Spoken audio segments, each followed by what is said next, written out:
안녕하세요. 생각하는 토끼입니다. 저번 영상에서는 서로마 제국의 명장 스틸리코에 대해 알아보았었는데요. 이번 영상에서는 서로마 제국을 지탱했던 또 다른 인물인 플라비우스 아에티우스라는 장군에 대해서 소개해드리는 시간 가져보도록 하겠습니다. 플라비우스 아에티우스는 몰락해가는 서로마 제국을 잠시나마 다시 일으켜 세웠던 위대한 명장이었지만 이전 세대의 장군인 플라비우스 스틸리코와는 그 성향이 다소 대조적인 인물이었습니다. 스틸리코는 비록 권신이긴 했으나 자신 스스로를 희생하면서까지 서로마 제국을 향해 끝까지 충직함을 보여주었던 반면 아에티우스는 자신의 야망을 실현시키기 위해 온갖 권모술수를 일삼았고 필요하다면 조국을 향해서 무력을 행사하는 것도 전혀 마다하지 않았습니다. 이러한 그의 대담한 행보는 황제와 원로원들의 반발심을 사기에 충분했고요. 결국 그가 암살당하는 결정적인 원인이 됩니다. 아에티우스의 아버지는 플라비우스 가우덴티우스라는 소로마 제국의 고위 장교였었고요. 그의 어머니는 이탈리아의 부유한 귀족 집안 출신이었다고 알려져 있습니다. 전형적인 로마의 귀족 자제로서 그에 걸맞는 유복한 생활을 누렸을 것 같지만 불행하게도 아에티우스는 그러지 못했습니다. 405년에 알라리크가 로마로 쳐들어오면서 많은 사람들이 서고트족에게 인질로 끌려갔고요. 여기에 아에티우스도 예외가 아니었기 때문입니다. 그러다가 3년 뒤인 408년에 그는 그 당시 유럽에서 활개를 치던 훈족에게 볼모 신세로 넘겨졌고요. 서고트족이 굳이 아에티우스를 훈족에게 볼모로 넘긴 것은 아에티우스의 출신 배경이 귀족이었다는 것을 염두에 둔 조치였습니다. 그렇게 아에티우스는 훈족에게 붙잡혀 있으면서 장장 17년가량을 훈족과 함께 보내게 되는데요. 이때 그는 자신이 맞닥뜨린 가혹한 현실에 한탄하면서 자포자기한 채로 허송세월을 보내기보다 훈족과 교분을 두텁게 하고 훈족의 문화를 터득하여 자신의 입지와 기반을 다져나갑니다. 그로 인해서 그는 언제든지 훈족에게 도움을 요청할 수 있을 정도로 훈족과 각별한 사이가 되죠. 당시 훈족의 세력은 게르만족은 물론이고 로마 제국까지 위협할 수 있을 정도로 대단했기에 아에티우스의 이러한 배경은 로마 제국 주요 인사들의 이목을 끌기에 충분했습니다. 그렇게 시간이 지나 423년이 되고요. 서로마 제국에는 요한네스라는 인물이 황제로 즉위합니다. 그런데 요한네스는 테오도시우스 가문의 혈통이 아니었거니와 당시 동로마 제국의 황제였던 테오도시우스 2세의 승인을 받아내지도 못한 상태였습니다. 테오도시우스 2세는 요한네스로 하여금 황제 자리에서 스스로 물러나고 대신 자신이 지정한 후계자인 발렌티니아누스 3세에게 황위를 양도할 것을 요구했습니다. 그런데 요한네스는 이를 거부했고요. 로마 제국은 즉시 내전에 돌입하게 됩니다. 이 때문에 요한네스는 자신을 지켜줄 군대가 필요하게 되었고요. 마침 아에티우스가 훈족의 군사력을 등에 업고 막강한 세력을 형성하고 있었기에 요한네스는 아에티우스에게 급히 전령을 파견해서 도움을 요청합니다. 아에티우스는 이 요청에 흔쾌히 응답하여 훈족의 군대를 이끌고 425년 여름 황제가 머물고 있던 도시인 라벤나에 당도합니다. 하지만 안타깝게도 요한네스는 이미 동로마 제국 군대에게 붙잡혀 살해당한 뒤였고요. 여기서 아에티우스는 대담한 판단을 합니다. 군대를 이대로 물리지 않고 동로마 제국 군대에게 점령되었었던 도시인 라벤나를 그대로 포위해버린 것이죠.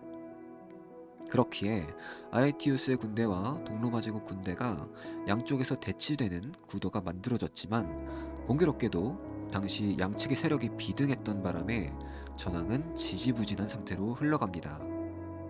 결국 아에티우스는 서로마 제국의 최고 군사령관이라는 직위를 받는 대가로 자신의 군대를 철수하겠다는 제안을 하죠. 동로마 제국은 이를 마지못해 받아들이고요. 상황이 어느 정도 마무리되자 아에티우스는 훈족을 원래 있던 곳으로 되돌려 보내고 자신을 따르던 병사들과 함께 지금의 프랑스 지방을 거점으로 해서 자신의 세력을 구축을 합니다. 이때부터 아에티우스는 본격적으로 명성을 쌓게 되는데요. 426년에 서로마 제국으로 쳐들어온 서고트족을 격파하고 2년 뒤 라인강을 도하해 들어온 프랑크족의 침입을 저지하면서 서로마 제국의 국경선을 안정시킵니다. 이렇게 그의 입지는 탄탄해지나 싶었으나 그런 그에게도 일생일대의 위기가 찾아옵니다. 당시 서로마 제국 황제였던 발렌티니아누스 3세와 그의 어머니는 동로마 제국을 적대하고 비정통 황제인 요한네스를 옹립하려 했었던 아에티우스의 과거 행적을 구실 삼아서 아에티우스를 신뢰하지 않았습니다. 대신에 서로마 황실과 친분이 있었던 보니파키우스라는 인물을 전적으로 신임했고요. 전폭적인 지지를 보내주었습니다. 그런데 문제는 아에티우스와 보니파키우스는 국가에서 중요한 사안을 정할 때마다 매번 다른 입장 차이를 보였다는 겁니다. 상황이 이러니 당연하게도 이 둘 사이가 좋을래야 좋을 수가 없겠죠. 그런데 아에티우스는 이에 굴하지 않고 보니파키우스를 제거하기 위해 보니파키우스가 북아프리카 지방에서 반란을 계획하고 있다는 거짓 보고를 서로마 제국 황실에게 전달합니다. 그러나 아에티우스가 꾸민 계략은 얼마 지나지 않아 들통나고 마는데요. 보니파키우스가 자신의 혐의가 아에티우스의 모함이었음을 증명하고 서로마 황실과 화해하는 데 성공한 것이죠. 그런데 보니파키우스가 이 과정에서 반달족에게 도움을 요청해버린 바람에 당시 스페인 지방에 자리 잡고 있었던 반달종이 이 기회를 틈타 군사를 일으켜 북아프리카로 쳐들어옵니다. 보니파키우스는 이를 최대한 막아내려고 분투했지만 당시 도나우트 스파를 신봉하던 북아프리카의 주민들이 서로마 정부가 실시했던 종교 박해에 대한 반발심으로 반달족에 대거 협력해버리는 상황이 발생하면서 결국 북아프리카는 반달족에게 점령당하고 맙니다. 가뜩이나 서로마 왕실과 사이가 좋지 않은데 서로마 제국이 북아프리카 지방을 상실하게 된 결정적인 원인까지 제공을 했으니 이것을 계기로 서로마 황실과 아에티우스의 관계는 최악으로 치닫게 되죠. 물론 아에티우스의 군사력이 워낙 강했기 때문에 서로마 황실도 아에티우스를 직접적으로 처벌하진 못했지만 대신 그의 경쟁자인 보니파키우스에 대한 편애를 노골적으로 드러내 보이면서 아에티우스는 정치적으로 고립되는 상황을 맞이합니다. 이렇게 자신의 입지가 위험해지자 아에티우스는 더 이상 지체하지 않고 보니파키우스를 자신이 직접 제거하기로 결정합니다. 432년 마침내 아에티우스는 거병에서 리민이라는 지역에서 보니파키우스의 군대와 맞붙게 되는데요. 안타깝게도 결과는 아에티우스의 패배로 끝났지만 이 전투로 인해서 보니파키우스 역시 치명상을 입는 바람에 얼마 지나지 않아서 병으로 인해서 사망을 하게 됩니다. 아에티우스는 리미니에서 있었던 전투의 패배로 자신의 입지가 불안정해졌기 때문에 훈족으로 잠시 도망을 갑니다. 그런데 보니파키우스가 죽었다는 소식을 접하고 난 뒤 훈족의 군대를 이끌고 소로마 제국의 수도 라벤나를 포위하고 마는데요. 그리고 서로마 황실과의 합의를 이끌어내서 다시 서로마 제국의 최고 군사령관이라는 직위에 복위하게 됩니다.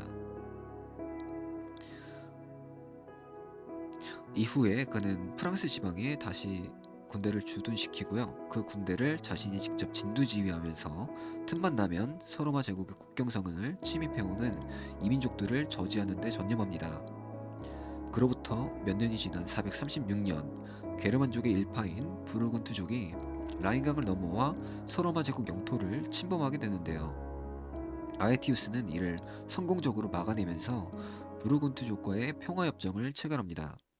그런데 아에티우스는 이듬해 부르근투족과 맺었던 협약을 깨고 훈족을 시켜서 부르근투족 병사와 주민들을 대거 학살하게 합니다. 또한 바가다우에라고 불리는 대규모 농민 반란군대를 잔혹한 방식으로 진압하죠. 이처럼 아에티우스는 장군으로서 분명 뛰어난 능력도 가지고 있었지만 한편으론 간웅으로서의 교활한 면도 있는 대단히 입체적인 인물이었습니다. 이후에도 수에비족, 서고트족, 알란족, 프랑크족을 연이어 무찌르면서 아에티우스의 입지는 다시 확고해집니다. 437년에 그는 집정관에 재임하게 되고요.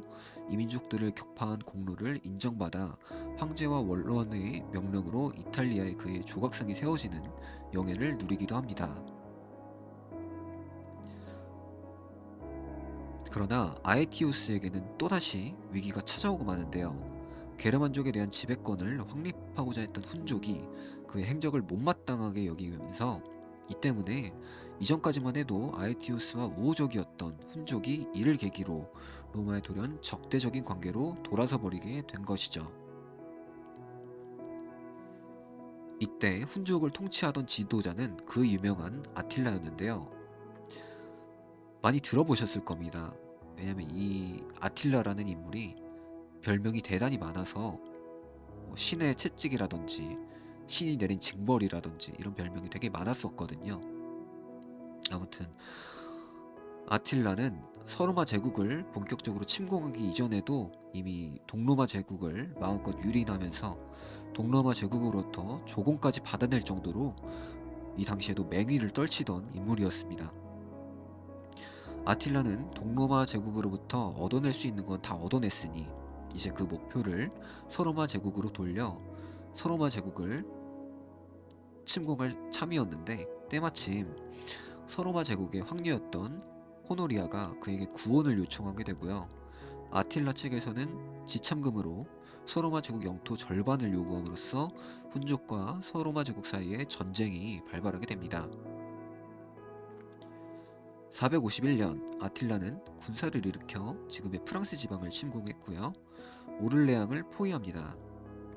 아에티우스는 이때 원로원 의원이던 아비투스를 서고트족에게 보내서 서고트족의 왕을 설득하게 하고요. 그들을 대훈족 연합군에 합류시키는 수완을 발휘합니다. 그리고 서로마 제국의 후방에 자리 잡고 있었던 알란족과도 협상을 하여서 알란족으로 하여금 훈족의 편에 서지 않겠다는 약속을 받아내죠. 이런 외교적 절차가 마무리된 뒤 아에티우스는 서고트족 군대와 함께 오를레앙으로 진군하게 되는데요. 이에 아틸라도 오를레앙의 포위를 풀고 아에티우스의 군대를 맞이할 준비를 합니다. 그렇게 두 세력은 마침내 카탈라우눔 평야에서 맞붙게 되죠. 결과는 아에티우스의 승리였습니다. 그러나 이때 아에티우스 측의 피해도 만만치 않아서 동맹이었던 서거트족의 왕이 전사하는 등의 악재를 겪습니다. 한편 아틸라는 이때 겨우 목숨만 건져서 살아 돌아갈 수 있었는데요. 사실 이때 아틸라는 장작더미에 불을 붙여서 만약에 자신이 전투에서 패배하면 자결하겠다는 각오까지 하고 있었지만 아에티우스가 자비를 베풀어 포위를 풀고 군대를 철수시키는 바람에 간신히 탈출할 수 있었습니다. 아에티우스의 이러한 판단은 그가 선량했기 때문이 아니라 나름의 계산된 의도가 깔려 있었는데요. 예를 들어서 훈족의 존재로 인해 서고트족이 서로마와의 동맹을 맺게 된 것인데 훈족이 이대로 몰락하게 되면 더 이상 서고트족이 서로마와 우호적인 관계를 유지할 이유가 사라지기 때문이죠. 즉 훈족을 통해서 서로마 영토 안에 정착한 게르만족들을 견제할 수 있을 거라 판단한 것입니다. 한편 아틸라는 다음에 다시 군대를 조직하여 이탈리아 반도를 침공하는데요. 아틸라의 군대는 이탈리아 북부 전역을 파괴하면서 거의 폐허로 만들어버립니다. 이에 겁을 먹은 황제는 수도 라벤나를 버리고 로마로 도주하게 되고요. 아에티우스는 카탈라우눔 전투에서 자신이 가지고 있던 대부분의 전력을 소모해버렸기 때문에 아틸라를 정면에서 막아낼 수 있는 방법이 없었고요.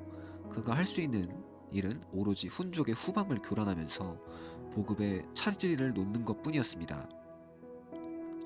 북부 이탈리아를 초토화시킨 아틸라의 군대는 남쪽으로 방향을 틀어서 포강이라는 지역에 이르게 되는데요. 이 시점에 이르게 되면 아에티우스의 방해 공작으로 보급이 끊긴 데다 설상가상으로 훈족의 군대의 전염병까지 돌게 돼서 훈족은 전쟁 수행 능력을 거의 상실합니다. 결국 아틸라는 사절단을 꾸리고 자신을 찾아온 교황 레오 1세와 교섭하여 배상금을 받아내는 조건으로 군대를 물리기로 결정합니다. 그리고 이듬해 아틸라는 자신의 결혼식 축하연을 밤에 원인 모를 죽음을 맞이하게 되죠. 이렇게 훈족의 위협이 사그라들자 아에티우스는 다시 자신의 세력을 재건하는 데 착수합니다. 그리고 서로마 황실과의 친분을 공고히 하기 위해서 자신의 아들과 발렌티니아누스 3세의 딸을 결혼시키려는 야심을 드러내죠. 그런데 발렌티니아누스 3세는 이를 통해서 아에티우스가 단순히 황실과의 유대를 꾀하는 것을 넘어서서요, 실은 아에티우스가 그의 아들을 황위에 앉히려고 하는 것이 아닌지 하는 의심을 품습니다. 때문에 발렌티니아누스 3세는 454년 9월 21일 라벤나의 궁정에서 황제를 아련하기 위해 찾아온 아에티우스를 그 자리에서 자신의 손으로 직접 살해해버립니다. 그러자 옆에서 이를 지켜보던 한 원로원 의원은 이렇게 말했다고 합니다. 신은 폐하께서 무슨 생각으로, 무슨 노여움으로 이런 짓을 저지르셨는지 모르겠습니다. 다만 폐하께서 자신의 왼손으로 자신의 오른손을 잘라냈다는 사실은 알겠습니다. 아에티우스의 최후는 전 세대의 명장이었던 스틸리코와 마찬가지로 안타깝고 허무한 느낌이 드는데요. 그가 자신의 아들과 황제의 딸을 결혼시키려고 했던 행동의 의중은 오직 그만이 알고 있을 것입니다. 발렌티니아누스 3세의 예측대로 서로마 제국의 황해를 노린 것일 수도 있고요. 아니면 단순히 그저 황실과의 유대를 견고히 하고자 했던 걸 수도 있겠죠. 하지만 그 결과는 참담했고 여기까지가 그가 해낼 수 있었던 최선이었다고 생각이 됩니다. 한편 아에티우스의 일화로 우리는 몇 가지 교훈을 얻을 수가 있는데요. 첫 번째로 인간관계에서는 영원한 적도 친구도 없다라는 사실입니다. 아에티우스는 처음에 훈족의 힘을 기반으로 성장을 했지만 정작 그가 친구로 여겼던 훈족은 마지막 시점에 와선 그와 적대합니다.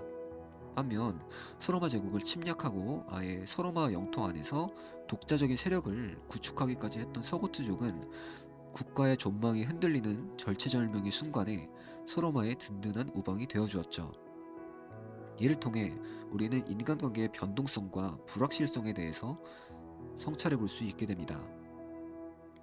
둘째로, 불운은 때때로 기회가 될 수도 있다는 것입니다.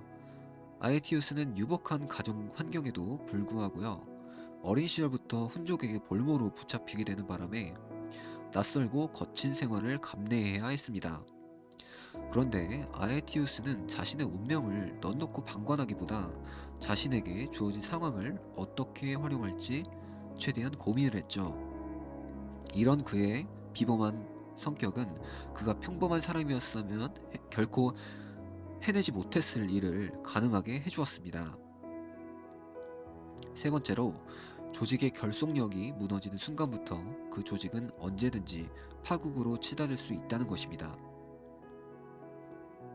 서로마 제국은 동시대에 아에티우스와 보니파키우스라는 걸출한 두 인재를 가지고 있었지만 결과적으로 두 인물을 그대로 대립하게 내버려 두면서 보니파키우스라는 유능한 장군을 잃어버리게 됩니다.